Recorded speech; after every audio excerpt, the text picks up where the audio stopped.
Anxious to get back to the spring-like weather in Washington. Yes, so we hear.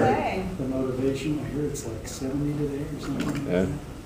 Well, that's long, but. Good morning, ladies and gentlemen. Thank you very much for coming this morning. Again, we will have about 30 minutes today. So about 5 minutes I'll give a polite warning and take the last couple of questions. This interview briefing will be on the record.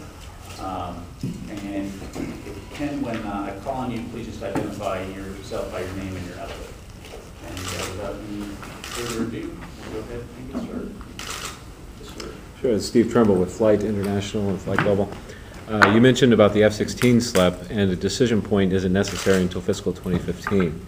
And I just wondering if you could elaborate on why you have an extra 4 years to make a decision on that, and what is the trade space that you're looking at? How many possible F-16s would be necessary? Right. There is another piece that I didn't get into in detail, but there is, with respect to the early blocks, our assessment is that there is engineering analysis to support going from 8,000 hours of expected service life to over 10. I think it's 10.8 thousand hours, with just enhanced depot maintenance procedures and maybe some very low cost adjustments that we would make only on an airframe by airframe basis. So there's very low level work required on sort of the Block 30 family of block of F-16s. For the later blocks, the Block 40s and higher, we're undertaking the engineering analysis to see, to look more carefully at the structural issues and also assess capability issues. To sort of evaluate what we might want to do in the future. And for those later blocks, which involve potentially more resources, we don't need to make decisions for until about 15. But again, our approach is, as I indicated, the strategic intent is to get F-35 production up as quickly as possible and to minimize investments that we need to make in legacy aircraft.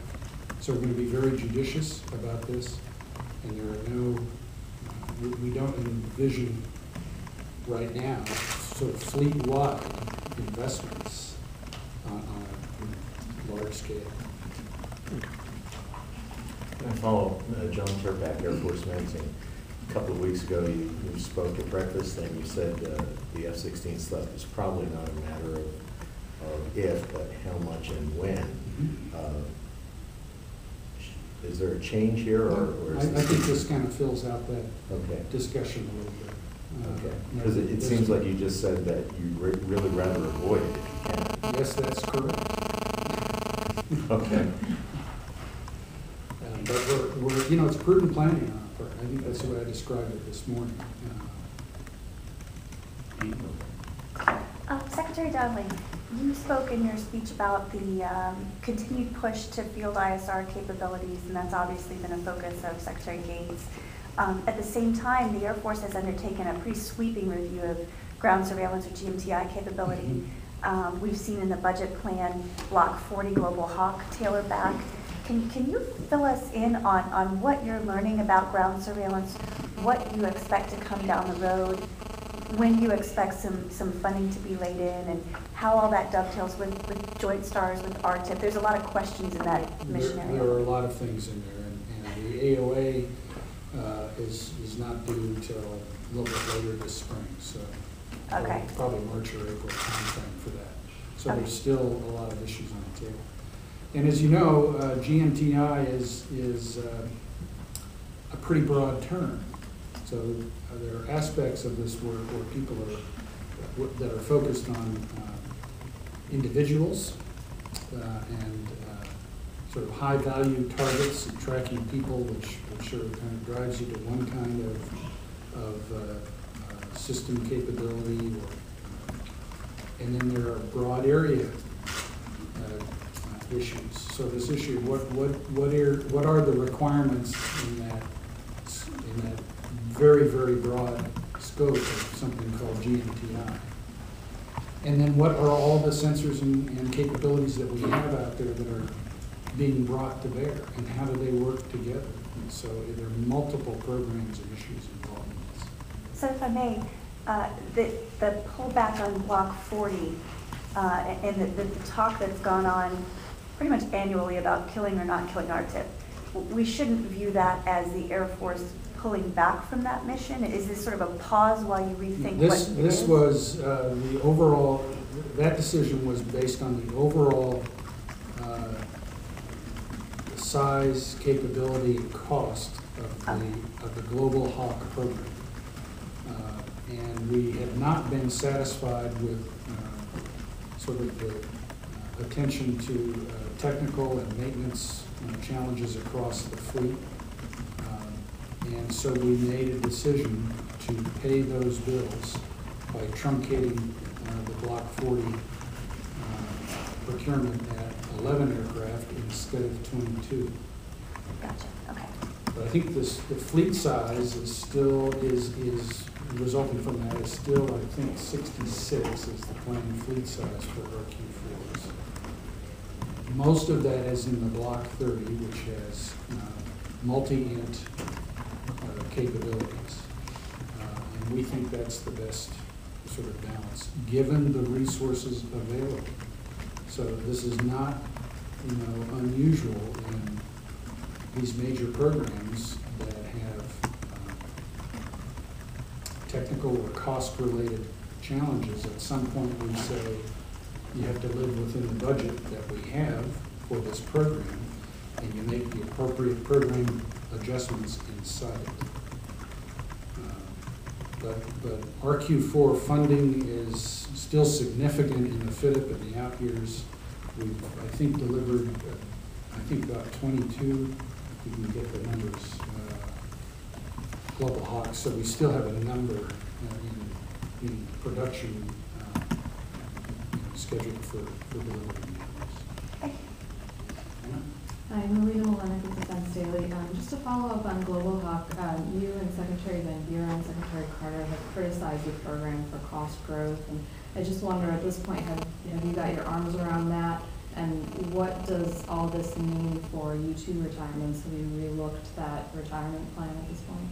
The short answer is yes. I think on Global Hawk, Dave Van Buren and his acquisition team put a lot of effort into this. I believe the Northrop team got the message, so I think compared to maybe a year or 18 months ago, I think there has been some progress in our some increase in our confidence that Northrop understands what they need to do to perform on the program more effectively. On, what was the second half? How does this affect your U-2 retirement plan? U-2, the high altitude transition I had has been, I think, adjusted for FY15, I think, is our plan for the cut over there. And some of the early capabilities related to the, I think we stopped depot,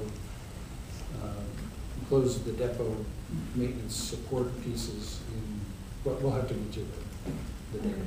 So, but we have watched the dollars very closely for that, closely coordinated. Sir, forgive me if this sounds like a silly question, but I noticed on the Air Force budget chart where you listed airframes and quantities, there were 2 CBLSPs listed.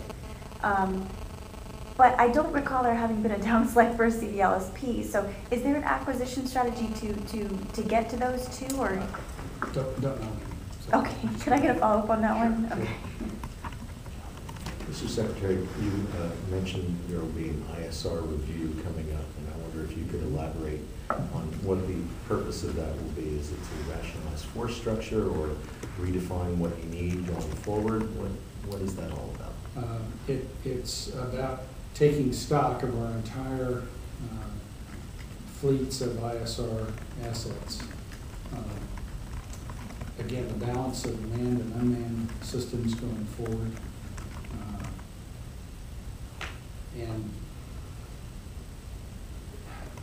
you know, so how much of this capability do we need? And what's the balance of the airplane?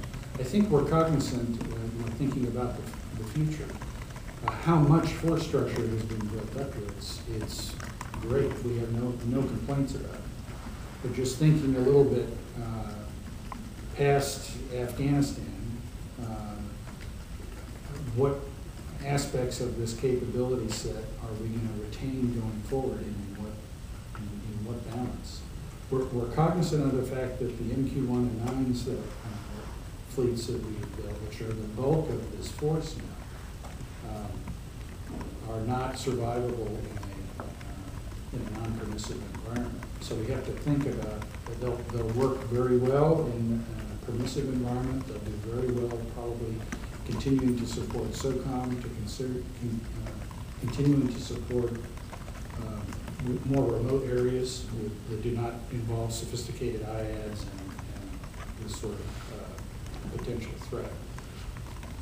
But we just need to think through how much of that capability we need versus more survivable platforms.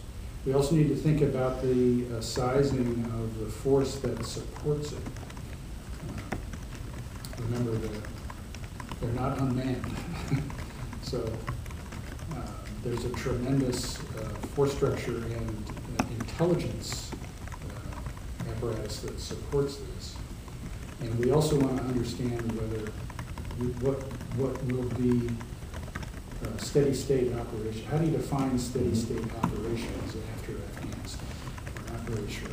And when do you want to have these answers? Well, we need to start thinking about this because we're working on FY13. So 15, 16 are sort of right out there in front of us in terms of program planning.